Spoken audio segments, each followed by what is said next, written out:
आज हमारा टॉपिक है वेरिएबल्स, तो स्टार्ट करते हैं। Variables are containers for storing information. देखिए, वेरिएबल क्या होते हैं? कंटेनर की तरह होते हैं और इसका यूज होता है इंफॉर्मेशन को स्टोर करने के लिए। कुल मिला के हम इसको कंटेनर इसलिए कहते हैं क्योंकि कंटेनर का यूज हम किसी भी चीज को स्टोर करने के लिए करते हैं। वेरिएबल उसी तरह से होते हैं, ये इंफॉर्मेशन को स्टोर करते हैं, डिजिटल इंफॉर्मेशन को स्टोर करते हैं, इसलिए हम इसको कहते हैं वेरिएबल्स। ठीक है। सी लैंग्वेज में भी हमने वेरिएबल्स पढ़े थे, जिसमें वेरिएबल्स डिक्लेयर करते समय उसका टाइप भी डिक्लेयर करना होता था कि इंटीजर टाइप का है, फ्लोट टाइप का है या डबल टाइप का है। ठीक है, इस तरह से बताते थे हम, है ना। लेकिन कुछ रूल्स है वेरिएबल डिक्लेरेशन के, बट उसमें टाइप डिक्लेयर करना जरूरी नहीं होता। जरूरी क्या, करना ही नहीं होता। और वेरिएबल्स की टाइप कास्टिंग भी पीएचपी में नहीं की जाती। तो ये पीएचपी में जो वेरिएबल्स होते हैं वो बहुत स्मार्ट होते हैं। उसको ये बताने की जरूरत नहीं होती कि उसमें जो वेरिएबल में हमने उस कंटेनर में, वेरिएबल के कंटेनर में जो वैल्यू डाली है वो उसका टाइप क्या है, तो ये बताने की नीड नहीं होती। पर फिर भी पीएचपी में कुछ रूल्स होते हैं जिसको फॉलो करके ही वेरिएबल्स बनाए जाते हैं। तो देखते हैं। Variable start with dollar sign, तो वेरिएबल हमेशा डॉलर साइन से स्टार्ट होगा। ठीक है, देख सकते हैं आप ये वाला, है ना, ये एज, इसमें डॉलर साइन से स्टार्ट हुआ, तो इस तरह से ही वेरिएबल हमेशा डॉलर साइन से स्टार्ट हो गए। Followed by the name of the variable, उसके बाद जो भी आप लिखोगे वो वेरिएबल का नेम कहलाएगा। जैसे आप ये एज में देख सकते हो कि डॉलर साइन के बाद जो ये एज लिखा है ये इसका वेरिएबल का नाम है ना। बट ये डॉलर साइन के साथ लिखना कंपलसरी, तो डॉलर साइन के जिस बाद आपको वेरिएबल का नेम देना है। और variable name must start with a letter or the underscore. अभी वेरिएबल का जो ये देखा आपने, ये एक लेटर से स्टार्ट हुआ वेरिएबल का नेम। डॉलर के बाद जो लिखा होता है वेरिएबल का नेम होता है, ये वेरिएबल का नेम है। और ये स्टार्ट किससे हुआ? ए से, है ना। मतलब या तो ये किसी कैरेक्टर से, अल्फाबेट से स्टार्ट होगा या फिर अंडर स्कोर से। मतलब ये या तो ऐसा होता या ये होता, ये भी चलता, या कैपिटल लेटर हो, कुछ भी हो, पर लेटर या अंडर स्कोर से स्टार्ट होगा। ठीक है, या तो लेटर से स्टार्ट होगा या अंडर स्कोर से। और variable name can not start with a number, but ऐसा नहीं होगा ये सिक्स लिख दिया है, कोई भी न्यूमेरिकल वैल्यू लिख दी है, लिख दी। तो ऐसे डॉलर के बाद just after dollar numeric value नहीं लेना है, या तो अल्फाबेट लेना है या अंडरस्कोर लेना है, तभी आपका वेरिएबल लीगल होगा। A variable name can start can only contains alpha numerical characters and underscore, इस तरह से। या तो इसमें अल्फाबेट होंगे, या न्यूमेरिक वैल्यू होगी 0 to 9, या अंडरस्कोर होगा। बस इतना ही यूज होगा आपके वेरिएबल में, इस तरह से। यानी कि एज होता है, ये 9 3 भी कर सकते हो, ये बीच में भी कुछ दे सकते हैं। आप बीच में कहीं भी आप सबसे पहले या कहीं बीच में आप अंडरस्कोर यूज कर सकते हो। अल्फाबेट आप केवल केस में भी कर सकते हो, सारे स्मॉल कर सकते हो, सारे कैपिटल कर सकते हो। जैसे यहाँ सारे स्मॉल है ये एज में, और ये वाले एज में कैसे सारे कैपिटल है। बीच में आप कहीं भी अंडरस्कोर लगा सकते हो, स्टार्ट में अंडरस्कोर लगा सकते हो, बीच में कहीं भी या आखिरी में आप नंबर लगा सकते हो, बट स्टार्ट में नंबर नहीं लगा सकते। तो ये होता है वेरिएबल लिखने का तरीका। तो वेरिएबल की खास बात ये होती है, वेरिएबल कैसे होते हैं, केस सेंसिटिव होते हैं। यानी कि ये देखो, एज और ये वाला एज, ये पूरा कैपिटल है, ये पूरा स्मॉल है, तो ये क्या है, केस सेंसिटिव, मतलब ये दोनों different है। हाँ, और ये ऐसा भी अगर होता ना, ये वाला कैपिटल है होता, तो भी ये अभी भी डिफरेंट है, क्योंकि ये इसमें दो स्मॉल है, ये अभी भी डिफरेंट है, ये अभी भी डिफरेंट है। ठीक है, ये अभी भी डिफरेंट है क्योंकि ये अभी भी इसमें स्मॉल है, तो है ना। कैपिटल वेरिएबल कैसे होते हैं, केस सेंसिटिव। ठीक है, ये दोनों अलग वेरिएबल है, एक कैपिटल एज और स्मॉल एज, ये दोनों कैसे डिफरेंट वेरिएबल है। पीएचपी इसको डिफरेंटली ट्रीट करेगा, अलग अलग। आपने एक को डिक्लेयर कर दिया, मतलब अगर आपने एज को डिक्लेयर कर दिया और यूज आप कैपिटल एज वाला कर रहे हो, तो वो बोलेगा कि ये तो डिफाइन ही नहीं किया, डिक्लेयर ही नहीं किया ये वेरिएबल, है ना। तो ये थे पीएचपी के वेरिएबल। अब हम समझते हैं इसको कोड पर। ठीक है, तो ये हमने पीएचपी फाइल बना ली, इसमें मैं एक वेरिएबल बनाती हूँ। कुछ भी बना सकते हैं, एज भी बना सकते हैं, है ना। वेरिएबल ऐसा भी हो सकता है, सिर्फ एक कैरेक्टर का भी हो सकता है ना। इस तरह से भी हो सकता है, A Y Z, कुछ भी हो सकता है ना। इस तरह से भी हो सकता है, इस तरह से भी हो सकता है। अब यहाँ पर हमने डाल दी एज, क्या डाली, 20। जब भी आप न्यूमेरिक वैल्यू रखो, इसमें स्ट्रिंग स्ट्रिंग कोड्स वगैरह मत लगाओ, ये अच्छी प्रैक्टिस है ना। और ये नेम है ना। तो अगर आप कैपिटल एक कैमल केस में कर दो तो वो अलग होगा। जैसे नेम दे दिया हमने, क्या दे दिया, भारत दे दिया, ठीक है, इसको टर्मिनेट कर दिया, है ना। तो ये जैसे न्यूमेरिक वाले आपको विदाउट इसको रखिए कोर्स अच्छा रहता है। और ये जो होती है स्ट्रिंग वैल्यू स्ट्रिंग टाइप की, इसको डबल कोर्स में रख दो। तो ये कैरेक्टर वैल्यू को ये क्या करेगा, ऑटोमेटिकली ये समझ जाता है। जैसे यहाँ पर टाइप कास्टिंग की नीड नहीं होती, पहले से आपको टाइप भी डिक्लेयर नहीं कराना सकते, तभी आपको टाइप टाइप कास्टिंग की नीड नहीं होती है ना। तो वो क्योंकि पीएचपी का वेरिएबल बहुत ज्यादा स्मार्ट है, वो समझ जाता है कि इसके अंदर किस तरह की वैल्यू होल्ड की है। जैसे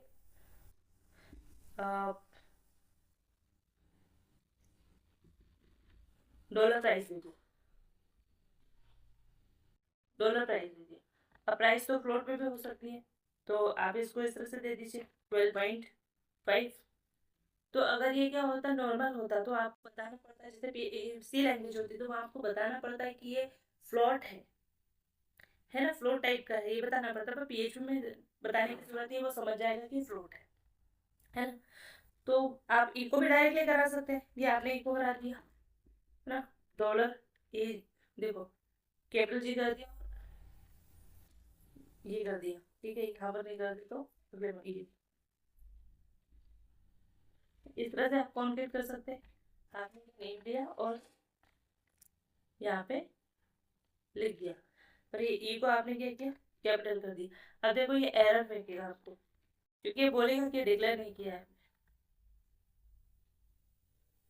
वेरिएबल स्टोर प्लीज भी दे दिया ना, अनडिफाइंड वेरिएबल डॉलर नेम है ना, डॉलर नेम कैपिटल है इसलिए, और क्लाइंट पर दे दिया 6, बाकी 20 को तो उसने प्रिंट करा दिया है ना। ये जो एज थी वो प्रिंट करा दी, प्राइस तो हमने प्रिंट नहीं करवाई थी।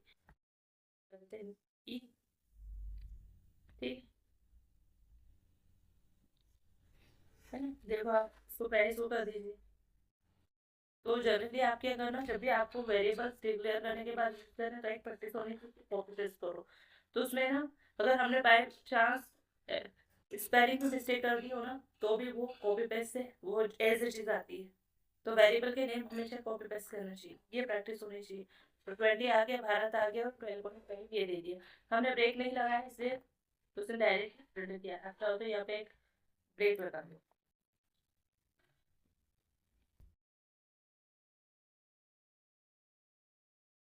देखिए ये तो इको का तरीका था आउटपुट लेने के लिए, लेकिन है ना जब डेटाबेस से डील करते हैं, ये हमको देखना है कि हमारा जो वेरिएबल है, ये वेरिएबल है ये किस टाइप का है, इसको ये किस टाइप का है ये भी बताना होता है। जब हम डीबगिंग करते हैं तो हम जानते हैं, क्योंकि इको क्या करता है, प्रिंट कराता है, ये आउटपुट शो कराने के लिए यूज होता है ना। पर हमारा डीबगिंग के लिए आप इको करोगे तो आपको ये पता चलेगा कि हाँ वेरिएबल में कोई वैल्यू है, बट उसमें किस टाइप की वैल्यू ये पता चलेगा, है ना। बट हम जब डिबगिंग करते हैं, हमारे पास डेटा बहुत सारा डेटा डेटाबेस से आता है, तो हमको देखना होता है कि डेटा किस फॉर्म में आया है। तो उस कंडीशन में हम दो चीजें यूज करते हैं, तो स्टेटमेंट यूज करते हैं। एक तो होता है वेयर अंडरस्कोर डंप, ये पूरा की पूरा डेटा आपको प्रिंट करा के देता है किस टाइप का है। तो देखो हम यहाँ कर देते डॉलर एज, इसको कॉपी बस 3 बार कर लेती थी, और यहाँ पे भी बना देती हूँ लाइन ब्रेक के लिए।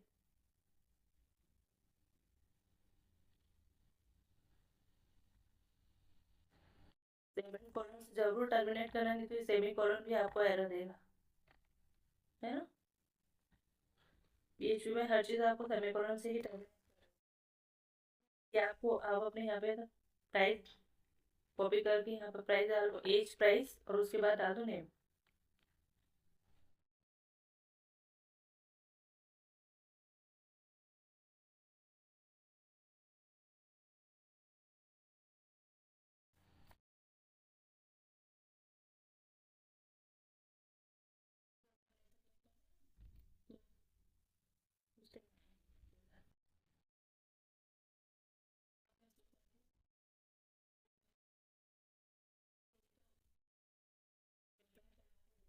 इसमें क्या है, यहाँ पे प्राइस लगा दी और अच्छे से शो होगा।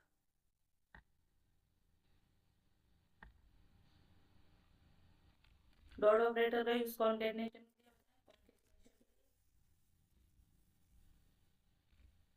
ठीक है, सेव किया। अब देखो ये 20 और भारत, और ये तो हमने पहले इको कराया था उससे। वेड हमने बताया थी कि 20 किस टाइप की वैल्यू है, इंटीजर टाइप की है। 12.5 किस टाइप की वैल्यू है, फ्लोट टाइप की है ना। भारत किस टाइप की है, स्ट्रिंग के टाइप की, और स्ट्रिंग में कितने नंबर ऑफ कैरेक्टर है तो उसने बता दिया 6। तो जब हमको डिबगिंग करनी होती है ना, तो हम इस तरह से आउटपुट देखते हैं, है वेरिएबल को प्रिंट करा के देखते हैं कि वेरिएबल किस टाइप का है। आप देखो अरे भी होता है, मैं जब अरे आपको पढ़ाऊंगी उस टाइम पे बता दूंगी, नहीं तो मैं अरे आपको यहाँ भी बता दूंगी। और एक होता है प्रिंट अंडरस्कोर आर, तो इसका यूज भी सेम होता है।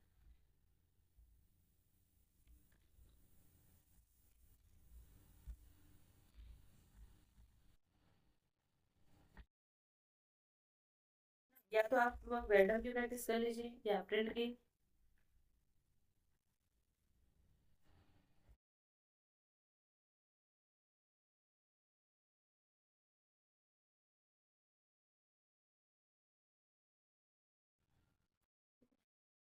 पहले प्राइस में फ्रेश फिर नेम, किसमें, प्रिंट में।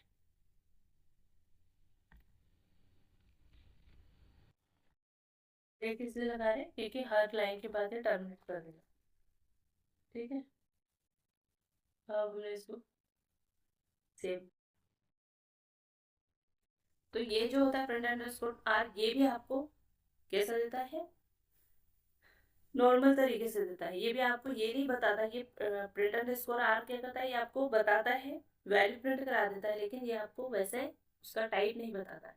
लेकिन अगर आप अरे प्रिंट करेंगे तो बताएगा कि अरे है, लेकिन अरे के अंदर वो हर एलिमेंट को नहीं बताएगा कि एलिमेंट किस टाइप का है। लेकिन जो वेरिड जनरली क्या होता है, वैरडम यूज करना चाहिए, प्रॉपर तरीका बताता है कि आपका जो वेरिएबल है वो किस टाइप का है। तो इंटीजर है, फ्लोट है, स्ट्रिंग, उस तरह से ऑब्जेक्ट टाइप का है तो बता देगा, अरे टाइप का है तो अरे के अंदर फिर अरे टाइप का होगा तो ये बता देगा।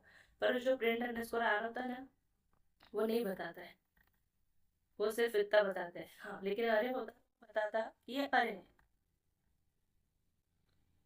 जैसे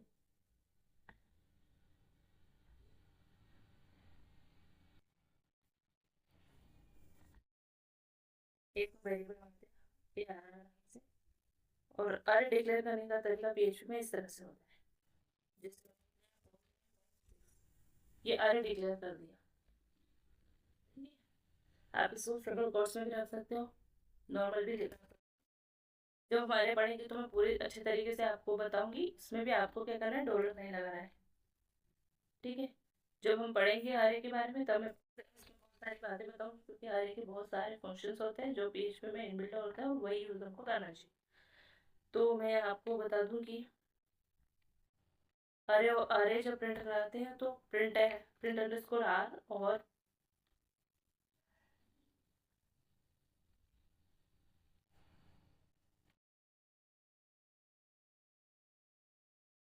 वर्ड में क्या डिफरेंस होता है।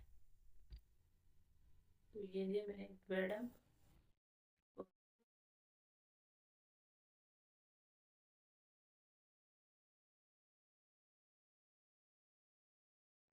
सेव किया और मैं इसको करती हूँ रन। तो ये देखो, जैसे बताया कि अरे में 3 एलिमेंट थे हमने हमारे, तो इंडेक्स 0 इंडेक्स पर क्या है, इंटीजर 2, यानी 2 है और उसकी किस टाइप का, इंटीजर टाइप का। इंडेक्स 1 पे क्या है, 5 और उसकी टाइप क्या है, इंटीजर। इंडेक्स 2 पर क्या है, 7 और उसकी टाइप क्या है, इंटीजर। जबकि ये वाले इसने क्या बताया, ये बताया कि अरे है, इसने भी क्या बताया, अरे है। लेकिन ये नहीं बताया कि अरे की लेंथ क्या है, जिसने इसने अरे की लेंथ भी बताया, बट इसने अरे की लेंथ नहीं बताया, और डायरेक्ट बस बताया कि इंडेक्सिंग 0 पर 2 है, 1 पे 5 है, 2 पे 7 है। बट जो वेड डंप हमने लगाया उसने तुमको पूरी चीजें बताई, है ना। उसकी अरे की लेंथ बताई 3, है ना, और इंडेक्सिंग 0 1 और 2 में क्या क्या है, किस टाइप का है, ये भी बताया। तो मोस्ट ऑफ द केसेस में प्रिंटर लगा के काम चल जाता है, लेकिन हमको अरे वेरडम लगाना भी आना चाहिए। वेरडम, वेयर अंडरस्कोर डम्प और प्रिंट अंडरस्कोर आर, ये दोनों चीज़ें पता होनी चाहिए, ठीक है। कभी कभी इंटरव्यू में पूछ लिया जाता है। तो ये डिबगिंग की जगह में यूज़ किया जाता है, जनरली ईगो कराने के लिए नहीं किया जाता। अब इस तरह से आप ईगो करा के प्रिंट कर लिया हमने, है ना। इस तरह से भी हो जाएगा, आपने ईगो कर दिया, और एक वेरिएबल एज रखा, तो आपने दो वेरिएबल ले लिए और भी दो वेरिएबल, एक ए रखा और एक बी रखा, इसमें आपने डाल दिया 30, तो यहाँ पे आप ए को करा लो dollar A plus dollar B, तो ये अर्थमेटिक ऑपरेशन परफॉर्म कर देगा। ठीक है, तो आंसर आपका क्या आएगा 50, तो पे आएगा 50 है ना। तो अर्थमेटिक ऑपरेशन क्योंकि उसने देख लिया कि इंटीजर वैल्यू, ठीक है ना, तो इस तरह से आप वेरिएबल यूज करेंगे। ठीक है, तो बस सबसे पहले सबसे इम्पोर्टेंट चीज होती है कि वेरिएबल, तो आप अंडरस्कोर या किसी भी अल्फाबेट से स्टार्ट करें, और स्पेशल कैरेक्टर का यूज भी वेरिएबल डिक्लेरेशन में नहीं होता। वेरिएबल के नेम में स्पेशल कैरेक्टर आप यूज नहीं करेंगे, अल्फाबेट करेंगे, न्यूमेरिक वैल्यू करेंगे और अंडरस्कोर करेंगे। अल्फाबेट और अंडरस्कोर को आप डॉलर साइन के जिस बाद रखेंगे, बट न्यूमेरिक वैल्यू को कभी नहीं रखेंगे। मतलब न्यूमेरिक वैल्यू को पीछे लास्ट में रख दो या साइड में बीच में कर दो, बट फर्स्ट में आफ्टर डॉलर साइन आप न्यूमेरिक वैल्यू को नहीं रखेंगे। वेरिएबल के नेम में केवल अल्फा न्यूमेरिक वैल्यू यूज करेंगे और